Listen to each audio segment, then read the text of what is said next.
앞타머 혹시 들어보셨나요? 오늘은 니케이 바이오텍 기사를 가지고 이 앞타머라는 분자, 그리고 이게 어떻게 약으로 만들어지는지 한번 깊게 파고들어 볼 겁니다. 아, 앞타머요? 네네. 자, 당신을 위한 오늘의 미션. 이게 도대체 뭐고, 왜 중요하고, 또 실제로 우리 곁에 어떤 모습으로 다가오고 있는지 그걸 알아보는 거예요. 네. 핵심 아이디어를 미리 살짝 말씀드리면, 단백질이라는 자물쇠가 있다면 거기에 딱 맞는 뭐랄까 합성 열쇠 같은 역할을 하는 아주 짧은 DNA나 RNA 가닥이라는 거죠. 그 합성 열쇠 비유 아주 좋은데요. 자, 그럼 한번 열어볼까요? 네, 좋습니다. 그 앞타머는 사실 siRNA나 안티센스처럼 핵산을 이용한, 그러니까 핵산 의약품 분야에 속하긴 하는데요. 아, 핵산의약품. 네, 근데 작용 방식이 조금 달라요. 다른 애들은 보통 유전자 발현 자체를 건드린다면 앞타머는 항체랑 비슷하게 생각하시면 돼요. 특정 분자에 직접 가서 그냥 착 달라붙어요. 항체처럼요? 네, 딱 달라붙어서 그 분자가 원래 하려던 일을 못하게 막아버리는 거죠. 근데 중요한 차이는 이걸 항체처럼 생물학적으로 만드는 게 아니라 완전히 화학적으로 합성할 수 있다는 거예요. 아, 화학적으로요?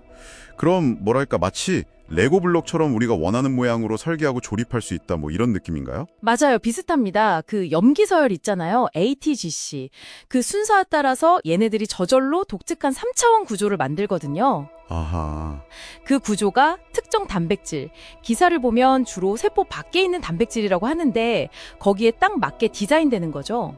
크기도 보면 한 26개에서 45개 염기 정도, 비교적 작죠? 네, 되게 작네요. 그럼 작고 화학 합성이 되고 또 열에도 안정적이라고요? 이건 기존의 뭐랄까 단백질 항체 같은 생물학적 제재랑은 좀 다른 장점들이겠네요. 바로 그겁니다. 그게 앞타머의 큰 매력 포인트죠. 화학적으로 만드니까 대량 생산이나 품질 관리 같은 게 좀 더 수월할 수 있고요. 네. 안정성이 높다는 건 보관이나 유통할 때 유리하겠죠. 온도 같은 거에 덜 민감할 수 있으니까요. 그렇군요. 근데 이런 맞춤 열쇠는 어떻게 찾아내는 거예요?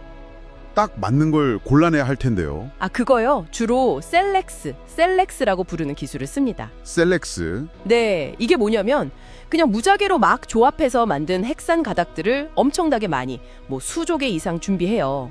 그런 라이브러리를 만들어 놓고 우리가 원하는 표적 단백질을 딱 넣어서 거기에 달라붙는 놈들만 쏙쏙 골라내는 방식이에요. 와, 수조 개 중에서요? 그렇죠. 마치 엄청나게 많은 열쇠 꾸러미 속에서 특정 자물쇠에 딱 맞는 열쇠 하나를 낚아채는 과정이랑 비슷하다고 보시면 됩니다. 이야, 그 과정이 정말 쉽지 않겠는데요. 그래도 그 어려운 과정을 거쳐서 실제로 약으로 나온 게 있다는 거잖아요. 기사에서도 강조하던데요. 그 마크젠 이야기죠. 네, 맞습니다. 마크젠. 이게 앞타머 의약품의 거의 시초라고 할 수 있죠. 성분명은 페가프타닙이고요. 페가프타님? 네, 이게 어떤 약이냐면 우리 눈 안에 BGF165라는 단백질이 있어요. 이게 과도하게 많아지면 눈 속에서 비정상적인 혈관이 막 자라거든요. 아, 그 황반 변성 같은 거요? 네, 맞아요. 삼출성 노인성 황반 변성 같은 질환의 주범 중 하나인데 마크젠이 바로 이 BGF165에 딱 달라붙어서 얘가 혈관 만들라고 신호 보내는 걸 막아주는 역할을 해요. 오, 직접적으로 원인을 차단하는 거네요. 그렇죠. 눈에 직접 주사하는 방식이고요. 미국에서는 2004년, 일본은 2008년에 승인을 받았어요. 이게 정말 중요한 게 실험실에서 연구하던 앞타머라는 개념이 실제 환자 치료에 쓰일 수 있다는 걸 처음으로 보여준 사례거든요. 아, 그러니까 이게 단순한 가능성이 아니라 진짜 현실이 된 첫 사례군요. 그럼 이 마크젠 등장이 앞타머 연구나 개발에 엄청난 영향을 줬겠는데요? 요즘 개발 상황은 어떤가요? 기사 보니까 일본 기업들 이야기도 좀 나오던데요? 맞아요. 마크젠이 딱 나오고 나서 이거 진짜 되는구나 하면서 후속 연구 개발이 정말 활발해졌죠. 예를 들어서 기사에 나온 타그식스 바이오 같은 회사는요, 좀 특이한 접근을 해요. 특이한 접근이요? 네. 자연계에 원래 있는 염기쌍 말고 인공적으로 만든 염기쌍을 앞타머에 끼워 넣는 거예요. 인공 연미성이요? 네. 그렇게 해서 앞타머의 기능을 더 좋게 만들거나 아예 새로운 기능을 갖게 하려는 시도를 하고 있죠. 뭐랄까, 기존 레고 블록 말고 특수 제작한 블록을 쓰는 느낌이랄까요? 와, 신기하네요. 그리고 또 리보믹 같은 회사도 언급됐는데 여기는 이미 여러 질환을 타겟으로 하는 앞타머 신약 후보 물질들을 임상시험 단계까지 개발하고 있어요. 그러니까 여전히 아주 뜨거운 연구 분야라고 할 수 있죠. 정리를 좀 해보면 앞타머라는 건 특정 표적 분자에 딱 달라붙도록 설계된 화학적으로 합성한 핵산 조각이고 네. 실제로 마크젠이라는 성공 사례를 통해서 약으로서의 가능성을 확실히 보여줬고요. 특히 화학적으로 만들 수 있다는 게 생산이나 안정성 면에서 장점이 될 수 있다. 이런 거네요. 그렇죠. 핵심적인 내용입니다. 치료 도구들이 계속해서 개발되고 있다. 뭐 이런 신호로 받아들일 수 있을 것 같습니다. 네. 그리고 마지막으로 이런 질문을 한번 던져보고 싶어요.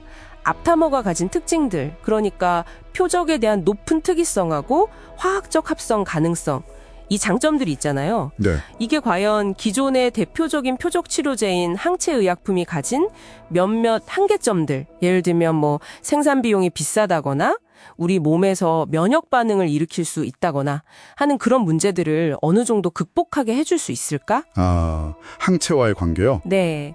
앞으로 진단 분야나 치료 분야에서 이 앞타머가 항체랑 막 경쟁하는 관계가 될지 아니면 뭐 서로 부족한 부분을 채워주면서 같이 발전하는 그런 관계가 될지 이건 앞으로 표적 치료의 미세 지형을 생각할 때 상당히 중요한 질문인 것 같아요. 그러네요. 앞타머가 앞으로 어떤 역할을 맡게 될지 지켜보는 거 그거 자체가 꽤 흥미로운 여정이 될 거라고 생각합니다.